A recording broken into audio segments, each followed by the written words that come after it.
Y yo digo que es el más egoísta de los libros porque efectivamente se llama Enseñar Didáctica y está pensado para las profes de didáctica.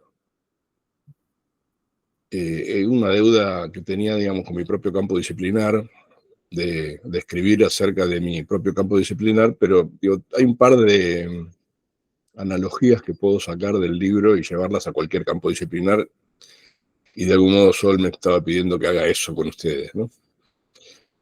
Si bien no es fácil meterse con justamente los campos disciplinares, porque bueno, el desconocimiento del contenido específico hace que uno tenga un cierto recorte en la posibilidad de pensar los modos de intervenir, me voy a animar igual, entonces digo, me meto con esta cuestión.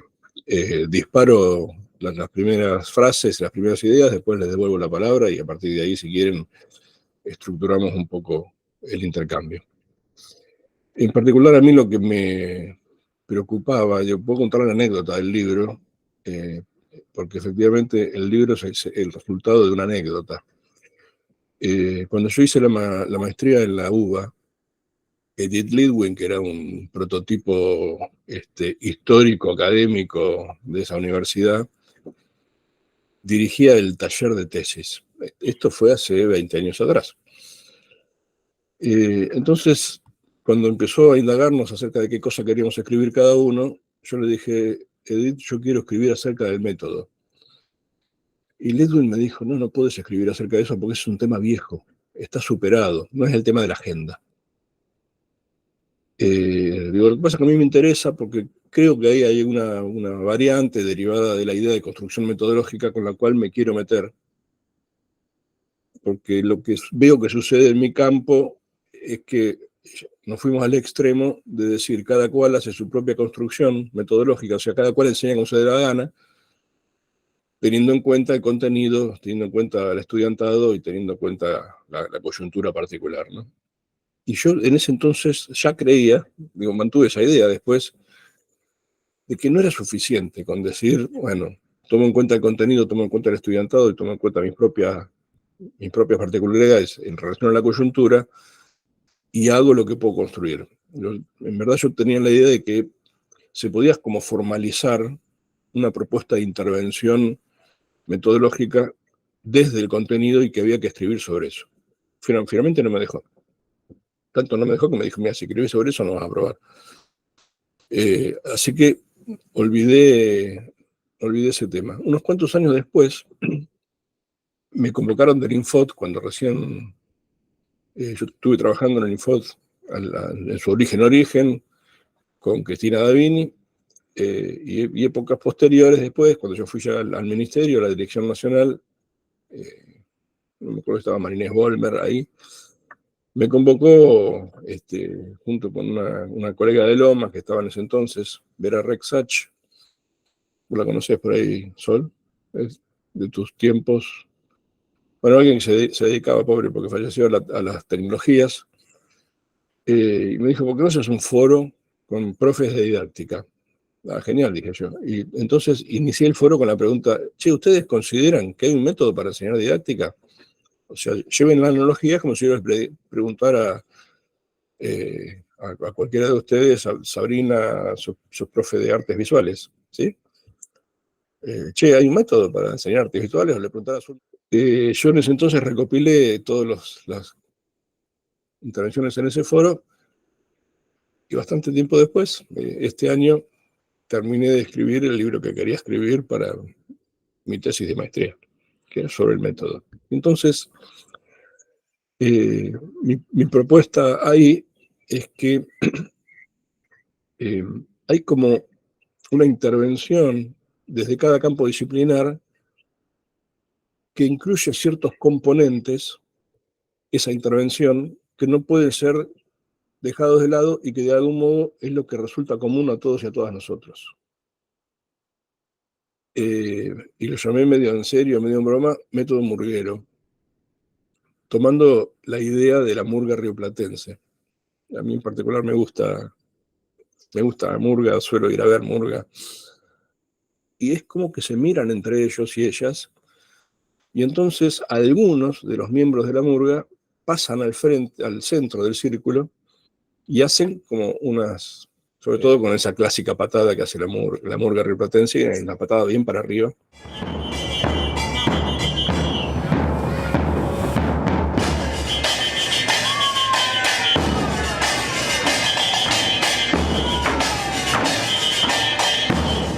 ¿No? Y entonces empecé a pensar cuáles eran los de la patada del centro en mi campo disciplinar. Y el derivado, digamos, de pensarlo fue decir, bueno, yo tendría que tomar el objeto de estudio de mi campo disciplinar. A mí me resultó relativamente fácil eso porque, claro, la didáctica tiene por objeto las prácticas de enseñanza. Entonces yo dije, bueno, ok, a la hora de enseñar didáctica, tengo que hacer presentes en el aula prácticas de enseñanza. La imagen de la murga a mí también me impacta en el sentido de que no está predeterminado de antemano el orden en el cual salen los integrantes de la murga al centro. Salen cuando les pinta, digamos, ¿no? Entonces yo dije, el método también es así. Esos componentes aparecen cuando les pinta, no tienen un orden secuenciado. Bueno, luego, digo, siguiendo de algún modo la lógica de mi propio campo, dije, si prácticas es un componente del método, el análisis de esas prácticas tiene que ser otro componente, las categorías conceptuales con las cuales analizo es otro componente, y también por una idea bastante personal, las intervenciones propositivas tienen que ser un cuarto componente, y me quedé con esos cuatro, ¿no? ¿Qué quiere decir? Yo traigo prácticas, analizo lo que sucede, no lo analizo desde cualquier lugar, lo analizo desde categorías conceptuales, analíticas. Me gusta llamar las categorías por ese sentido, porque funcionan como analizadores, pero después pongo al estudiantado en el lugar de ser los que intervienen en esa práctica, le digo, ¿vos qué hubieras hecho? No porque la práctica estuviera mal, sino porque, digo, una práctica admite miles de resoluciones distintas, ¿no? Entonces digo, ponete en ese lugar, ¿vos qué hubieras hecho? Si me dice lo mismo, le contesto, bueno, ponete en el lugar, pero hacer una cosa distinta, ¿qué hubieras hecho? Digo, y la proposición va por ese lado, por pensar propositivamente las formas de intervenir, ¿no? Y no aleatoriamente. Bueno, yo creo que esto, de algún modo, es un espejo en el cual se puede mirar cualquier campo disciplinar, ¿no? Y preguntarse, bueno, ¿cuáles son los componentes de la murga de mi campo que sí o sí pueden estar presentes en mi modo de enseñar historia, artes visuales, plástica, música, lo que fuere? Bueno, nada, les pregunto cuáles son los bailarines estrellas de la murga de ustedes en su propio campo, que no necesariamente es una construcción que uno da por finalizada en algún momento de la vida, ¿no? Los bailarines por ahí me cambian después, ¿no? Pero hoy yo puedo decir que mis 4 bailarines son esos. A ver, o sea, el más obvio vendría a ser el campo de estudio, que es artes visuales. Podría ser como uno de los bailarines en lo que sería la enseñanza de las artes visuales. Genial, ¿y cómo lo traen? ¿Cómo los es presente? Sería la pregunta, entonces, en el aula. Las actividades, porque me sale como el análisis que venimos haciendo de las prácticas, como los componentes de la práctica, pero... Bueno, está bueno esa primera aclaración que haces, porque efectivamente, si sos profe de práctica fueras, el campo disciplinar es la práctica, y no las artes visuales, ¿no? Si sos profe de artes visuales, los bailarines son unos, y si sos profe de práctica en el campo de las artes visuales, los bailarines son otros. Porque la práctica es en sí misma, yo digo que es un devengado de la didáctica, digamos, ¿no? Pero digamos, que forma parte, digamos, de un campo disciplinar de intervención. En cambio, las artes visuales no necesariamente, sinceramente no sé qué son, ustedes saben más que yo de esto, no sé si son de intervención, si son de expresión, si son de comunicación, no sé, pero los de la práctica son de intervención, ¿no? O sea, yo te enseño a ser docente, o sea, intervengo sobre vos para que vos aprendas a ser docente.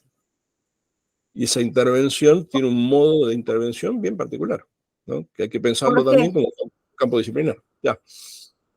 Ahí hay una cuestión que siempre es un tema de indagación y que que genera algún tipo de contradicciones o de cuestiones, porque yo, por ejemplo, soy del campo de las ciencias de la educación y soy profe de la residencia en 4º año en lo que es la enseñanza en secundaria de artes visuales. Por lo cual, cuando pensamos en las prácticas, que son muchas, es casi toda la segunda parte del año, ellos hacen prácticas situadas en las escuelas, ahí hay que construir el trabajo de la residencia con los profes del campo específico, porque yo no soy del campo específico, ¿no? Claro, entonces, cuando trabajamos la enseñanza y pensamos en las propuestas de clase en función de los contenidos que los profes coformadores proponen respecto de lo que hay que enseñar en ese momento del año en que se insertan las practicantes, ya ahí acudimos a, en caso de que haya alguna dificultad respecto de cómo pensar la enseñanza de esos contenidos en particular, que como vos decís, a veces son temas, a veces son contenidos, a veces son categorías conceptuales, lo que hacemos es, en caso de necesidad, acudir a los profes del campo específico, según cuál sea el contenido, para conjugar aquellas cuestiones propias de la práctica del oficio y de lo que va sucediendo allí en la práctica clase a clase, y la enseñanza del qué enseñar, el sentido de la enseñanza, ¿no? Y lo que vamos poniendo en cuestión. Sí, pero fíjate, Sol, que hay como dos dimensiones interviniendo como profe de práctica. Y digo que hay dos dimensiones porque la dimensión de tu intervención no es sobre el campo disciplinar, sino sobre la práctica del practicante, sobre lo que hace el practicante. Y vos lo que tenés que hacer es enseñarle al practicante, independientemente del campo disciplinar. No, bueno, independientemente, digo, exagero. Considerando qué cosa va a enseñar el practicante o la practicante, ¿no? Pero tu intervención es sobre el practicante, no sobre el campo. En cambio, los practicantes y las practicantes intervienen sobre el estudiantado desde el campo, porque el campo es el objeto de apropiación, ¿no? Entonces, ciertamente que hay una diferencia. Ahora, en ese triángulo, que es vos, estudiantes, conformador, que domina el campo, hay que armar una mesa de negociación lo más acorde posible, ¿no? Pero de algún modo, digo, lo que implica pensar en la práctica es cómo enseño a enseñar. Y luego, cómo enseño a enseñar este determinado contenido disciplinar. Ahí es donde tenés que pedir ayuda, ¿no? Pero hay una primera murguita propia, que es cómo enseño a enseñar a estos y a estas pibas y pibes que son mis estudiantes, ¿no? ¿No? Y la gran pregunta de la profe de práctica es esa: ¿cómo hago para enseñar? ¿Cómo hago para enseñar a enseñar? Digamos que para ser sintética, sobre todo es en la reflexividad, ¿no? En la mirada reflexiva respecto de cómo va transitando la práctica, de qué sucede, por esto de que vos siempre hablás de las cuestiones que hay que pensar preclase y después la clase vivida, ¿no? En qué cuestiones poner el foco allí para, yo siempre digo, mirar con cierto extrañamiento lo que acontece en la clase, ¿no? Tomar distancia de eso que decidimos, que se hizo, porque son como dos situaciones diferentes. Pensar la clase es una cosa y la situación, la inmanencia de la clase es otra, ¿no? Entonces, bueno, ir cada encuentro trabajando sobre eso que sucedió, no solo desde la oralidad, intercambiando en la conversación, sino desde el registro de lo que aconteció en la clase, escrito, narrativamente, desde el audio, ¿no? De lo que pasó, de lo que se sintió, de lo que ocurrió. Bueno, esa sería más o menos mi mirada, mi intención, ¿no? Y después, por supuesto, jugar con la teoría algunas cuestiones que van surgiendo como problemas, porque en secundaria, no quiero meterte en ese terreno, pero en secundaria lo que acontece es que los problemas que uno podría decir aleatorios son más importantes que la enseñanza en sí, ¿no? La apatía de los pibes, el celular, bueno, las condiciones propias de la escuela secundaria que están generando obstáculos, en el mejor y en el peor sentido, que están haciendo que se prioricen esos temas en lugar de la enseñanza en sí, ¿no? Y a veces hay que encauzar la enseñanza para poner el ojo allí. Bueno, en el caso mío, digo, el espacio en el que trabajo en el INSTI es práctica de observación institucional. Entonces me desafiaba mucho cómo Jorge estaba planteando el ejercicio y pensaba, bueno, o sea, en relación a qué enseño yo de la práctica. Y entonces siempre estuve, del tiempo que llevo trabajando, esa pregunta y como que fui redescubriendo formas de organizar el diseño curricular, el plan de trabajo anual, porque me pasa con eso, no sé si lo comparten los demás que han cursado o quizás también han dado ese espacio,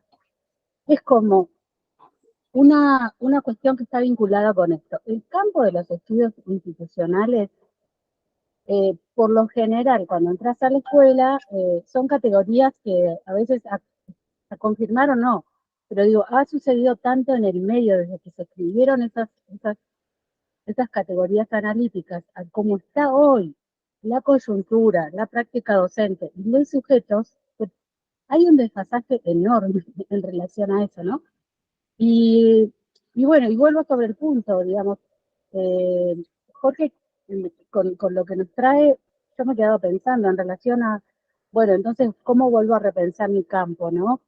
Y pensaba en esto, de la importancia de la observación al lado de la reflexividad que mencionaron después, ¿no? Que en realidad el aporte de la práctica o de mi espacio a la formación de los docentes de historia es esa posibilidad de, a partir de la observación, llegar a la reflexividad.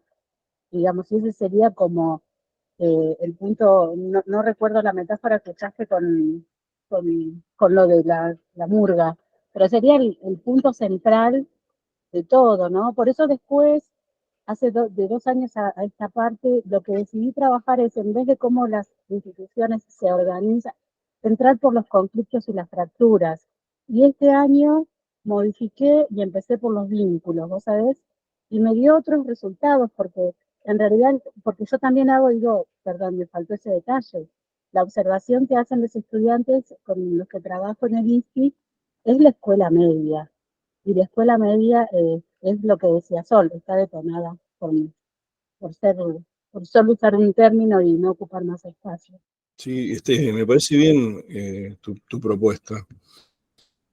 Me hiciste acordar en el libro este que refería Sol, yo recopilo también algunas producciones que han hecho estudiantes míos y ajenos y ajenas en instituciones de educación superior. Me hiciste acordar un relato que se llama La vida en la escuela, que es un diario de una practicante de profesorado de escuela primaria que relata su primer día de visita a la escuela. Es gracioso porque, bueno, eso no está en el registro, pero me acuerdo claramente la profe que me dio el escrito, ¿no? Dijo, yo les dije vayan y observen, y no les dije más nada. Recorran, caminen y observen. Y después vuelcan en escrito lo que observaron. Y esta piba, la que construyó el relato que yo incluí en el libro, hace un relato descriptivo de una escuela muerta, ¿no? Entré a la escuela 20, sus paredes estaban con una pintura brillante, los pasillos parecían enormemente largos y las puertas de las aulas eran, hasta con poesía estaba escrito, ¿no? Como lugares que me invitaban a entrar, el patio, y terminaba diciendo, y así es la vida en la escuela. Pobre, no había podido ver, ¿no? En verdad no había visto nada, no había visto vínculos, no había visto fracturas, no había visto relaciones, no había visto enseñanzas, no había visto nada, no pudo ver.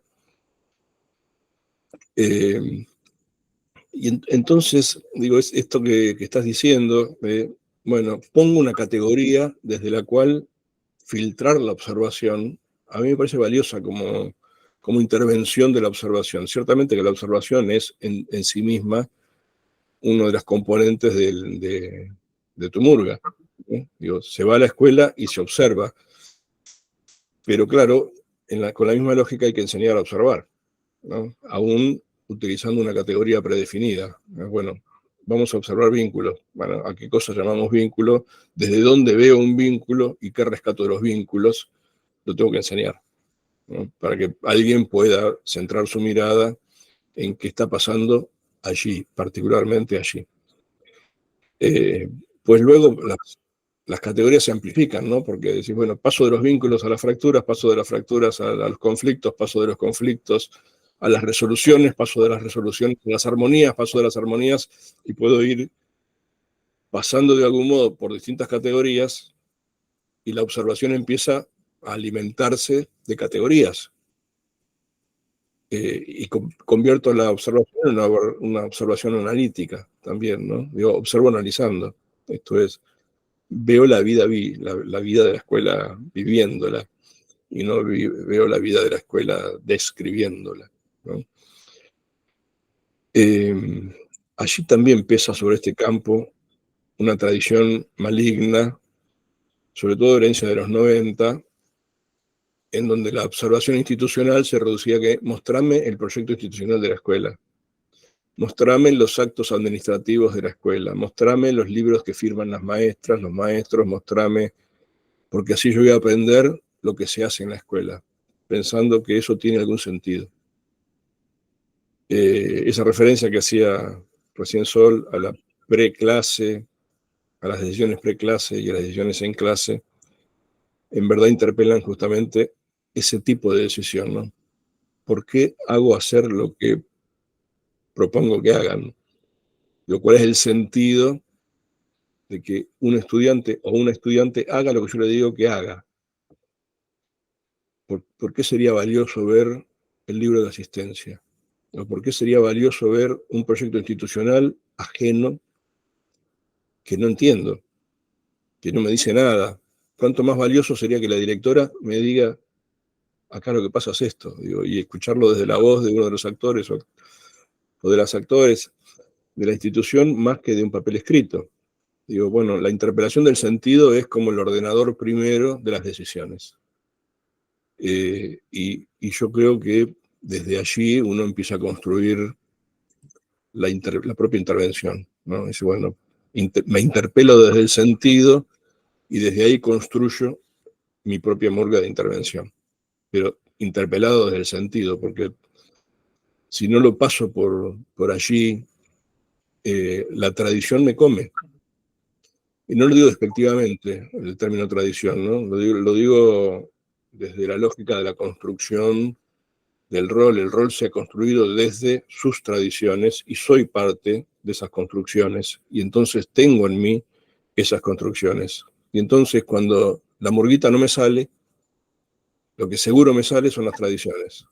Y entonces digo, si no sé qué hacer, porque no me sale mi murga, es capaz que me salga, bueno, vayan a la dirección y observen los libros que firman las maestras, pídanle a la directora que les pase su proyecto institucional, porque la tradición aflora justamente cuando no hay un sentido construido. Ah, claro. Bueno, no, entonces estaba pensando que, bueno, yo soy profe de artes visuales en primaria y en secundaria, y por ejemplo, o sea, si bien no hay un método que siempre vos tenés en cuenta, qué sé yo, en mi caso, yo cuando entro al grupo es la observación, es lo primero, como estaban diciendo recién, para saber los intereses, el contexto, saberes previos. En base de ahí, tengo que ir al diseño curricular, ¿no? Ahí están los saberes, el campo disciplinar, de donde voy a ver cómo organizo esos saberes.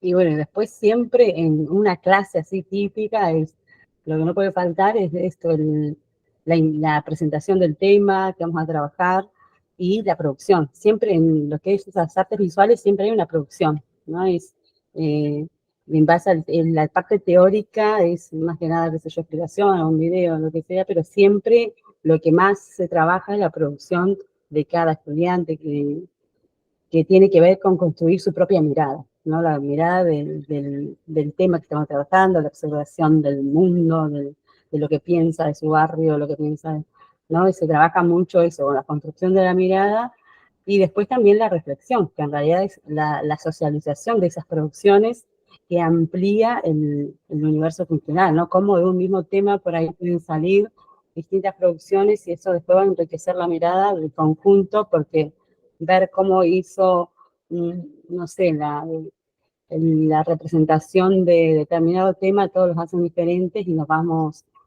qué sé yo, como nutriendo de esas diferencias. es lo que yo tanto en primaria o en media, y después los saberes obviamente van variando o se van complejizando de acuerdo al grupo, pero siempre están como esas partes, ¿no? La observación, la socialización y la producción. Ahí tenés tu murguita, digamos, de algún modo, ¿no? Mi murguita, digamos, que siempre tiene que estar, que a veces, bueno, sale o no sale, porque a veces te encontrás con otras cuestiones, pero generalmente siempre es como, siempre hay un cierre de esto, de lo que hicimos, pero siempre hay un hacer, ¿no? Se aprende haciendo lo que es visuales. Está muy bien. Te voy a interpelar lo que a mí me interpelaría sin conocer el campo disciplinar. Supongo que las categorías conceptuales a las cuales referías, o los contenidos temáticos, en algún caso interfieren, entre comillas, sobre la producción, ¿no? Algo así como, si yo estoy enseñando colores primarios y colores secundarios, el momento de la producción me interpela a juego con colores primarios y secundarios o doy libre albedrío a la expresión. Esto es, ¿cómo interviene la técnica de algún modo o el contenido en relación al momento expresivo? ¿Cómo resolves eso? No, en caso, por ejemplo, ahí justo me diste el ejemplo de los colores primarios, qué sé yo, cuando trabajamos primaria se trabaja más con la experimentación. ¿Qué pasa cuando mezclamos esos colores, no? ¿Qué se obtienen? ¿Qué podemos jugar con la mancha? ¿Podemos hacer una producción más pautada? ¿Observar unas imágenes donde, qué sé yo, un disparador, dónde están los colores primarios? ¿Cómo se obtienen esto? ¿Cómo piensan que se observan estos colores? Y en cuanto a la producción, sí, a veces... Yo, por ejemplo, no trabajo mucho con ejemplos, en el caso de los colores, capaz que es esto, de experimentar. Entonces, tal vez podemos descubrir los colores secundarios o podemos descubrir otros colores. Y después se analiza, ¿cómo llegaste a este color? Porque a veces aparecen colores nuevos que no... Entonces decimos, ¿cómo llegaste a este color? Y bueno, y ahí van contando cada uno cómo llegó a ese color que logró. Pues un naranja, pero un naranja más amarillo, un naranja más rojo. Entonces van, como que por eso te va y se va ampliando, porque van de la misma experimentación, van contando cómo fueron logrando a través de la producción. También depende del material, porque no es lo mismo la mezcla con témpera, no es lo mismo con la acuarela, no es lo mismo con lápiz, van a obtener distintas calidades de colores. En este ejemplo que vos me decías. ¿Y vos qué haces si el día que estás enseñando colores primarios yo quiero pintar en blanco y negro? Y yo le digo, en ese caso, ahí a veces le digo, podés, si es de, por eso te digo, depende del grupo, si son los chiquititos, luego ahí soy como, no, y en este caso ya lo vamos a hacer más adelante, ya lo vamos a hacer, ya vamos a hacer eso, pero a veces con el nivel secundario, si ya vimos, por ejemplo, acromáticos, le digo, ¿cómo sería, qué valor, lo trabajamos en el valor, qué valor podés representar para lograr los mismos tonos, qué sé yo, con blanco y negro, depende el grupo, podés sugerirle otra. Pero a veces con los chiquititos no, le digo, eso lo vamos a ver más adelante. O si ya lo vimos, generalmente arranco con los acromáticos, entonces, y después recién los cromáticos. ¿Y los celulares, en tu caso, cómo juegan? ¿Son distractivos? Los celulares, en mi caso, sí. Y bueno, primaria, por ejemplo, yo trabajo en una primaria donde celulares no llevan. O sea, está pautado la escuela, entonces no hay celulares. Y el nivel, bueno, lo que me está pasando ahora con la tecnología es a la hora de producción, con el nivel medio, es que recurren a mirar en la observación de celular. Entonces, eso sí cuesta, porque van a la copia, ¿no? Entonces no van desde la producción. A veces hay que tirar también las consignas como más pautadas, decir, que yo siempre trato de buscarme para que sea producción de ellos y no que se vayan a la copia. Pero sí, es la tecnología, la verdad que ha modificado bastante y sobre todo la forma de ver, porque es esto que teníamos nosotros, capaz que los de visuales antes, que era el estereotipo, como que ahora se complejizó más, ¿no? Porque cuesta mucho esto de elaborar la propia mirada, su propio dibujo, no, sino que siempre están buscando referencia de algo que ya conocen, que ya vieron no sé, en los medios, en las redes. Todo un tema lo del Eso. celular. A ver, Sabri, levanta la mano, así se juntan las intervenciones. Sabri.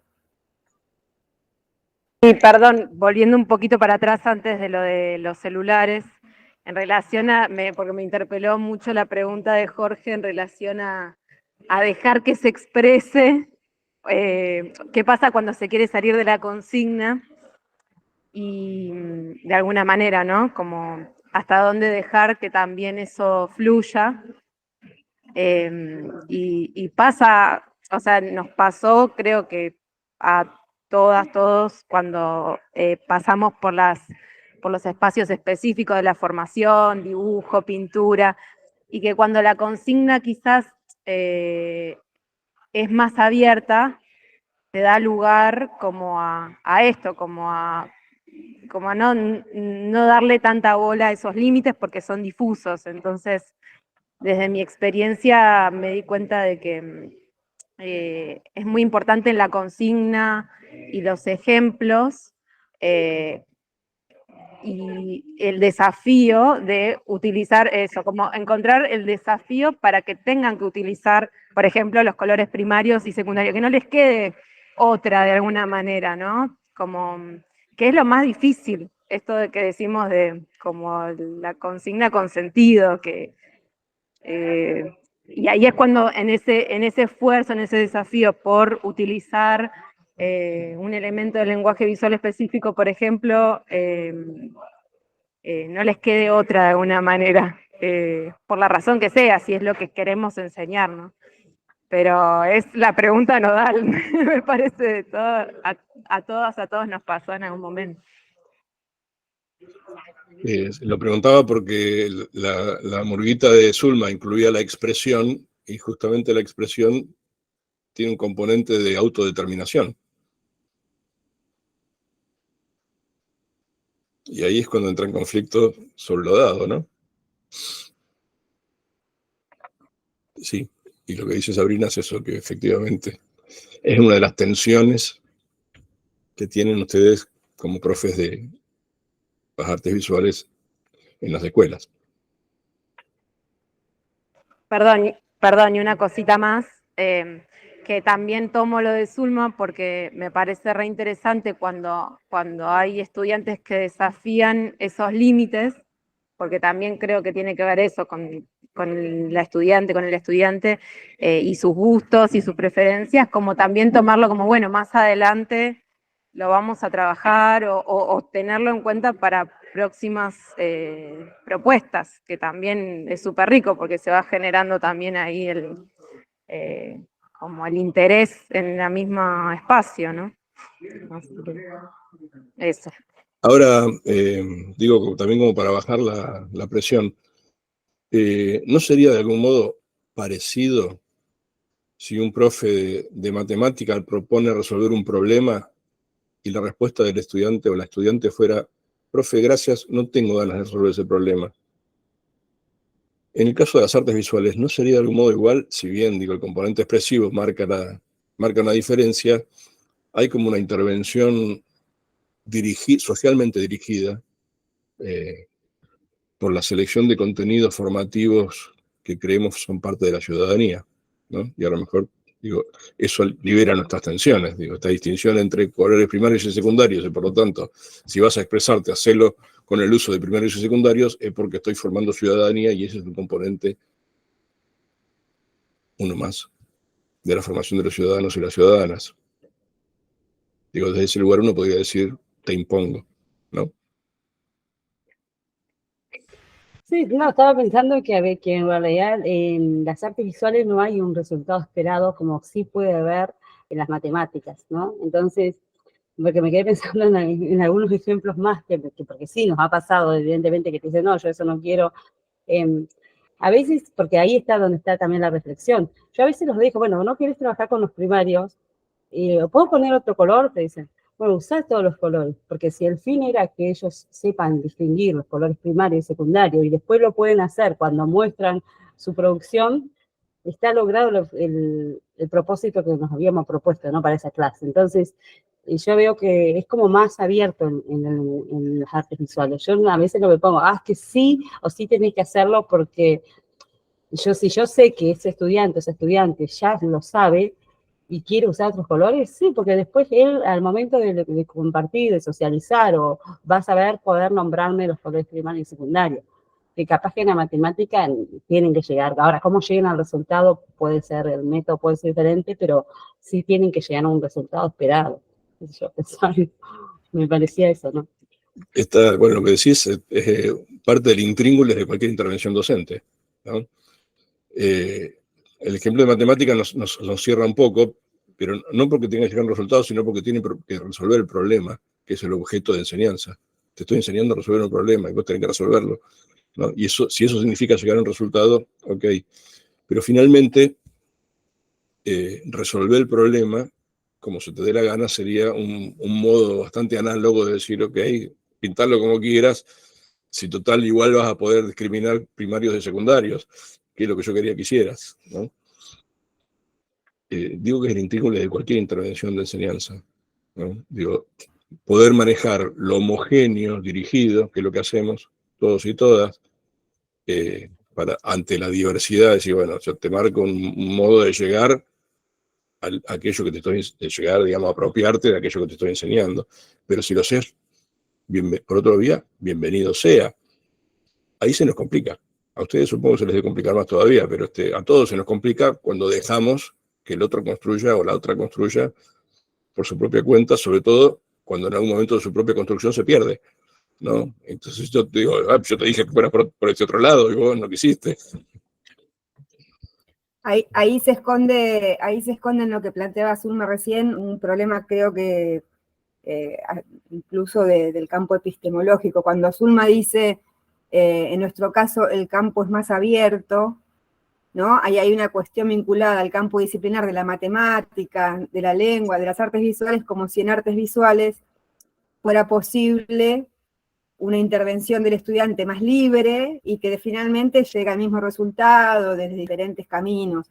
Como si en matemática no pudiera ocurrir también, que se le permita al estudiante, a la estudiante, desde diferentes procesos llegar a resultados que puedan después ponerse en discusión cómo se llegó de un modo, cómo se llegó de otro y qué implica eso, o al revés, que en artes visuales no de lo mismo el proceso, sino que la intención esté puesta en un contenido de enseñanza específico que tiene la intención de llegar a X resultado, digo, porque se usa ese concepto, ¿no? A X concepto, idea, propuesta, lo que fuera, ¿no? Que también tiene su especificidad las artes visuales, lo digo porque este es un tema de conversación de los 4 años del profesorado respecto de las especificidades de la enseñanza de las artes visuales como campo disciplinar, ¿no? Que tiene también sus especificidades, que no es, no está pensado en términos de la expresión artística, sino en términos de el lenguaje específico, ¿no? El lenguaje visual y los elementos del lenguaje visual, todo eso que hay que enseñar en artes visuales para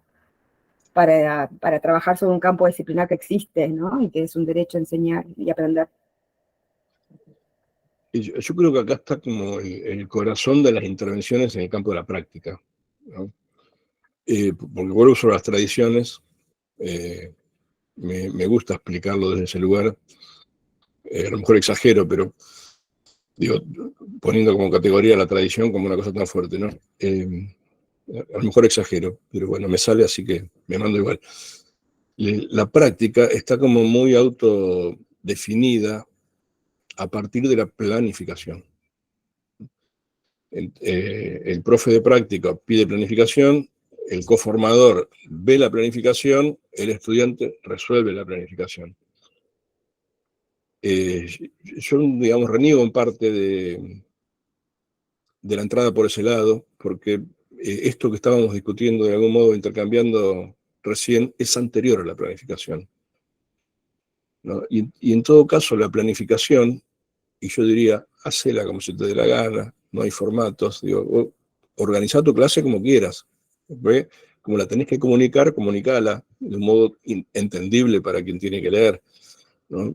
Pero cuando yo formateo desde o estructuras predefinidas o desde componentes predefinidos, la planificación en sí misma empieza a ser el objeto de producción y no la clase, ¿no? Y la clase se produce a medida que la pienso, ¿no? Por eso me gusta llamar más que planificar, pensar la clase. El sentido de la clase no se planifica. Primero se piensa, después se trata de comunicar. Yo pensé esto como sentido, ¿no?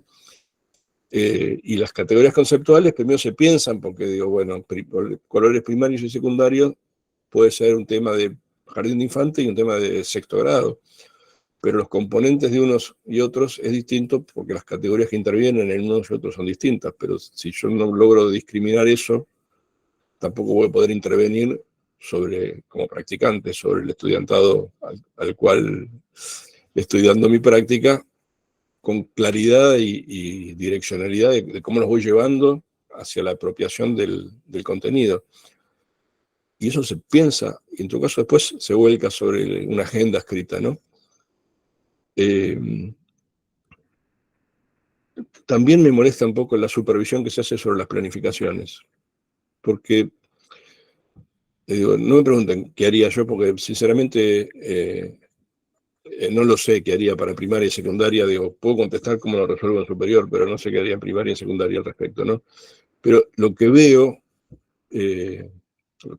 porque como parte de mi trabajo veo clases también y me vinculo con practicantes ajenos, no los propios, es que la planificación empieza a ser como el desafío. Tengo que planificar.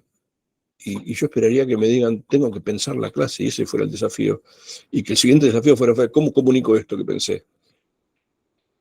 Y a mí me parece que están como invertidos en general, no digo que sea el caso de ustedes, porque no lo conozco, pero digo que en general es como que se invierte el orden de las prioridades, ¿no? Y la planificación pasa a ser el objeto desafiante y no el pensar la clase el objeto desafiante. Y me contento una vez que escribí el plan. Y a lo mejor es un plan que muestra una clase no pensada, sino una clase técnicamente resuelta. Coincido mucho con vos en eso, mucho, mucho. En nuestro caso, la planificación, si bien además es un instrumento que se trabaja en otros años también, en enseñanza de las artes visuales, nosotros tratamos de trabajar en cómo cranear la clase y en el sentido que tiene eso que vamos a enseñar, a partir de lo que las profes conformadoras van intercambiando con los practicantes respecto de en qué etapa están, ¿no? De cuáles son los contenidos de enseñanza y demás. Pero a mí me interesa manera es cómo se va generando esa secuencia respecto de a partir de lo que acontece, del grupo, del contexto, ¿no? De las condiciones propias de la escuela, de un montón de cosas que van ocurriendo, además, por supuesto, de los contenidos de enseñanza y después de pensar las propuestas en función del sentido de ese contenido de enseñanza, cómo se va metamorfoseando, ¿no? La propuesta, porque entran en juego tantas variables, que no es solamente lo que voy a enseñar, que se va, ¿no? transformando. En muchos casos pasó eso.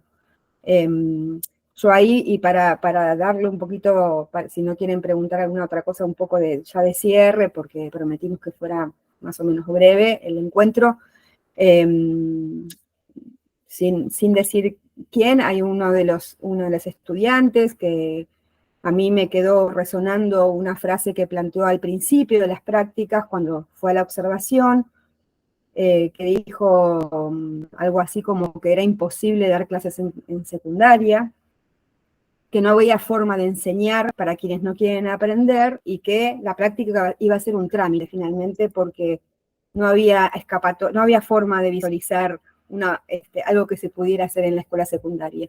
Bueno, por suerte eso fue cambiando porque empezó a intervenir otras variables para que ese encuentro se pudiera ir dando. Lo que parecía imposible, empezar a encontrar desde las endijas, como decís vos, ¿no? Desde los lugares que hay que mirar allí, se pudo ir trabajando acerca, prioritariamente, y Fabi en eso recién lo mencionó, empezando por el vínculo, ¿no? A generar confianza, a generar ciertas condiciones de comunicación, de intercambio, de vínculo, para que después las propuestas de enseñanza pudieran tener lugar, que de verdad parecían imposibles, porque era un grupo, en ese caso, complejo.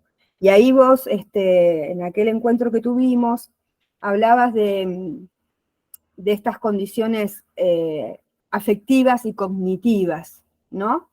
Y a mí me interesa ahí, si tenés ganas de contarnos algo de por qué lo pensás en ese sentido, de lo cognitivo afectivo. Que suele ser uno de los componentes más olvidados en general, sobre todo en los campos disciplinares más estrictos, ¿no? Esto es, pienso el sentido, pienso el objeto de lo que enseño, las categorías conceptuales, pero también necesito pensar qué propongo al estudiantado para trabajar cognitiva y afectivamente. Con ustedes mucho más, todavía la unión de cognición y afectividad es una unión indisoluble, ¿no? Con los de matemática me cuesta explicar por qué hablo de la cognición y la afectividad como un solo componente, porque en verdad, digo, yo desafío a que, dicho en términos como muy vulgares, yo profe, desafío a mis estudiantes a que hagan algo con la cabeza y el corazón, a la vez. No hay un momento en que le digo, ahora piensen, y luego hay un momento que le digo, ahora exprésense, perciban, amen lo que hacen. Digo, eso como va de la mano, ¿no? Y como hay, sobre todo en el mundo universitario, que es el mundo para el cual yo escribo, hay una racionalidad como bastante bruta, ¿no? También meterlo de la afectividad es como un modo de decir, bueno, por más que estés enseñando ingeniería, no todo pasa por la cabeza solamente, ¿no?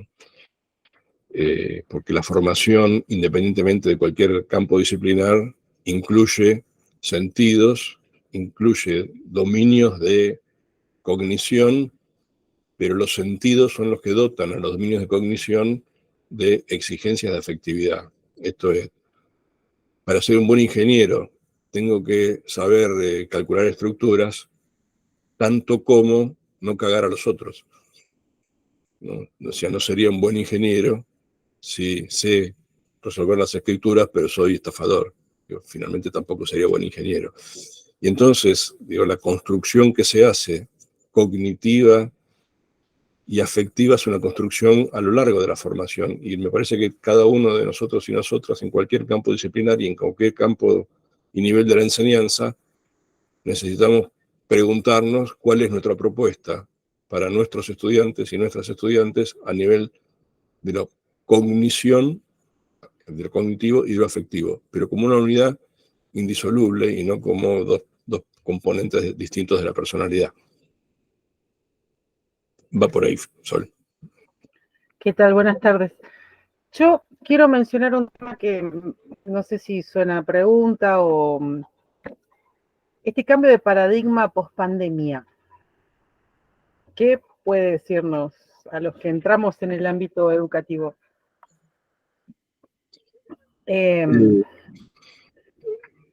Amplio el tema. No, sí, no es, digamos, hay como un supuesto anterior en el cual yo particularmente no coincido con la discursiva social. No creo que haya un cambio de paradigma post-pandemia. Esto es lo que me pasa. Me parece que la pandemia fue una emergencia que hubo que resolver y que hay algunas víctimas de la emergencia, que sobre todo han sido los estudiantes y las estudiantes creo fundamentalmente de la escuela secundaria, en mucho menor medida los de la escuela primaria, casi con bajas consecuencias en el nivel inicial, salvo en la sala de 3, que me parece que ha tenido consecuencias tan graves como en la secundaria.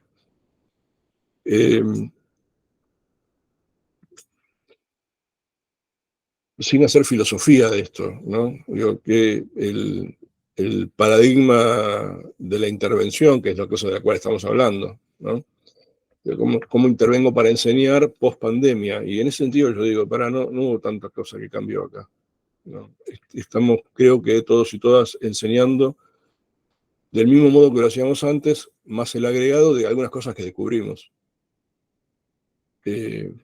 Pero nuestros y nuestras estudiantes los seguimos viendo iguales, ¿no? A veces solo con mayores carencias, lo cual es más embromado todavía, ¿no? No, bueno, No escriben bien porque tuvieron 2 años cerrados, no leen bien porque estuvieron 2 años cerrados, o no tienen la formación suficiente, dicen en la universidad, porque estuvieron 2 años encerrados. Pero digo, es una emergencia más que un cambio de paradigma, desde mi punto de vista. Si hablamos de paradigmas de enseñanza, ¿no? Hablamos de otro tipo de paradigmas, por ahí digo, hay que plantearlo desde otro lugar. Sinceramente no creo que haya sustancialmente cambiado nuestra forma de intervenir en las escuelas después de la pandemia. Sí descubrimos algunas cosas y yo lo veo muy claramente en la universidad, supongo que ustedes en los profesorados deben estar pasando lo mismo. Para muchos profes las tecnologías eran objetos ajenos y hoy pasaron a ser objetos cotidianos, que hubieran llegado de todos modos, ¿no? Por ahí se aceleró la llegada del uso de tecnologías en las aulas, de las plataformas virtuales, hasta de los celulares, diría yo, como un objeto admitido, que de otro modo hubieran tardado un poco más, pero hubieran llegado igual, ¿no? O sea que no sé si en ese sentido puedo hablar de un cambio de paradigma. Sí, por ahí el cambio de paradigma es lo que estamos atravesando y lo que seguirá produciéndose vinculado a las nuevas tecnologías y qué pasa en las escuelas, ¿no? Con el uso de las tecnologías y la inclusión de los celulares y lo que Paula Sibilia llama como las paredes que están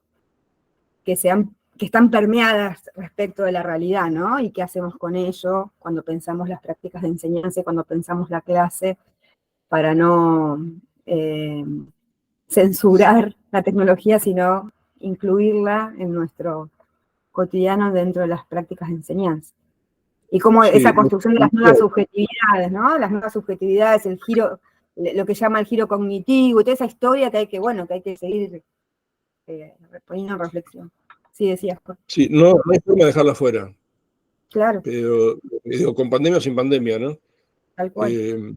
Y no sé si la pandemia es en sí mismo el hito de marcador, por eso me pongo a veces como dudoso de eso. Lo cierto es que yo mañana mañana mismo, tendría todas las disponibilidades para filmar una película en la que actúe Sol sin que fuera Sol, pero en la película es Sol, con la voz de Sol, con la figura de Sol, y le haga hacer a Sol, claro, y le haga hacer cosas que Sol no hace. Y eso es posible ya. Y entonces, si eso es posible ya, nosotros no podemos decir eso fuera de las escuelas. No porque eso está ya, ¿no? Entonces, con eso hay que construir enseñanza. Eso sí es un verdadero cambio de paradigma desde el lugar de la enseñanza, pero digo, es el resultado de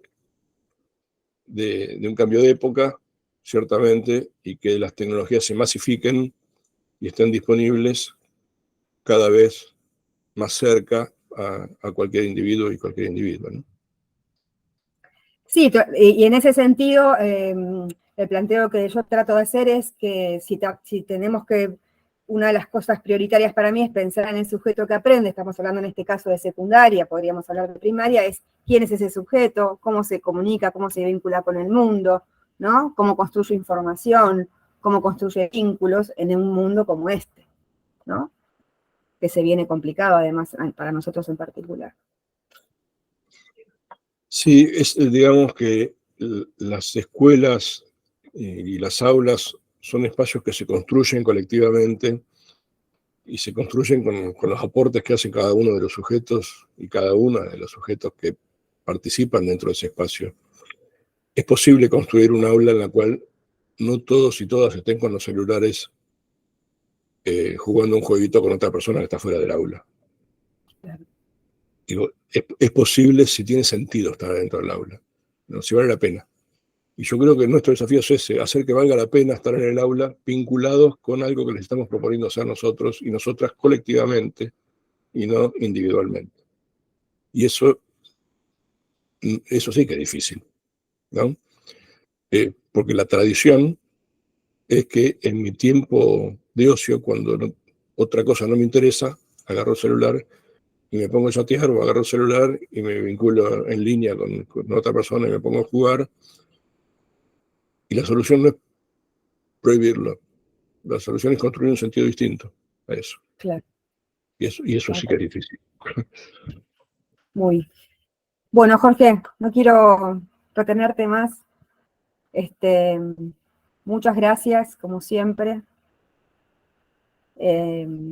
Espero que hayamos podido interpretar, digamos, a partir del conversatorio aquel que yo que lo hemos trabajado, que lo hemos hecho circular, y seguir pensando en esto que hacemos, que tiene que ver con la práctica, con la formación, con el oficio, el trabajo, la profesión, como lo queramos llamar.